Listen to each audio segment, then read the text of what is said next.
Allah Subhanahu Wa Ta'ala in the Quran, He praises with significant praise two kinds of Muslims. The first are the Muhajirun, those who migrated for the sake of Allah Subhanahu Wa Ta'ala from Mecca to Medina.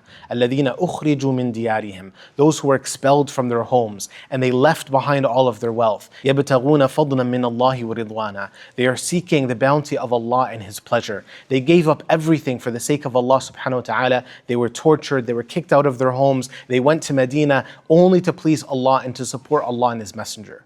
And then Allah Subhanahu Wa Ta'ala praises a second type of believer, which are the Ansar, the people of Medina, who opened their homes and prepared their homes for the Muhajirun, who sacrificed and gave everything they had. وَلَوْ كَانَ بِهِمْ خَصَاصَةً, even if they needed something, they would give it to the Muhajirun. They would prefer them over themselves. Allah gives them incredible praise. And as you read these verses, we start to think, well, what about us? We want something. We want some of this blessing. How do we get involved? And then Allah Subhanahu Wa Ta'ala tells us a beautiful dua, an important dua. He tells us, وَالَّذِينَ مِن بَعْدِهِمْ, those who came after them, meaning us, you and I. How are we connected to our previous generations, to these amazing Muslims who sacrificed everything for the sake of Islam, who carried the torch of Islam until it reached us?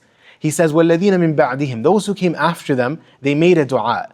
They said, رَبَّنَا اغْفِرْ لَنَا وَلِإِخْوَانِنَا الَّذِينَ سَبَقُونَا بِالْإِيمَانِ, that, oh Allah, forgive us and forgive our brothers who preceded us in faith.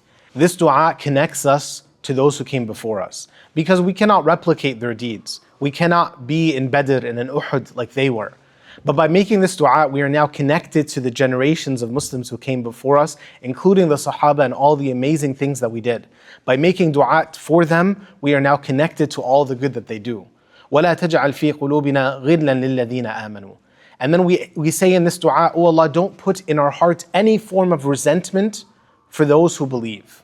Abdullah bin Amr radiallahu anh, he said, I was with the Prophet sallallahu alaihi wasallam one day when he said to me, the next person to walk through the masjid door is a person from Jannah.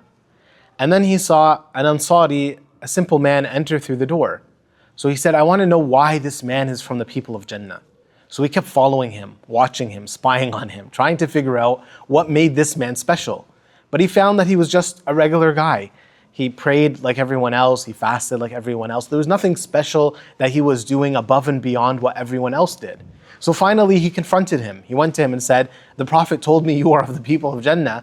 What is it that you're doing that is allowing you to be of the people of Jannah, of the people that the Prophet can say in this world, that man is from Jannah? And the man said to him, I don't know. He said, all that I can think of is that before I go to bed every night, I forgive every Muslim. And Allah Subhanahu Wa Ta'ala teaches us this beautiful dua, وَلَا تَجْعَلْ فِي قُلُوبِنَا غِلًّا لِلَّذِينَ آمَنُوا. Oh Allah, do not put any ghil, any envy, any resentment, any ill feelings towards the believers in my heart. Make my heart clean. And this is a beautiful dua, because by doing that, by just having good feelings towards the believers and praying for them, we become connected to each other, and we become connected to all the believers before us, even those who are with our Prophet sallallahu alaihi wasallam.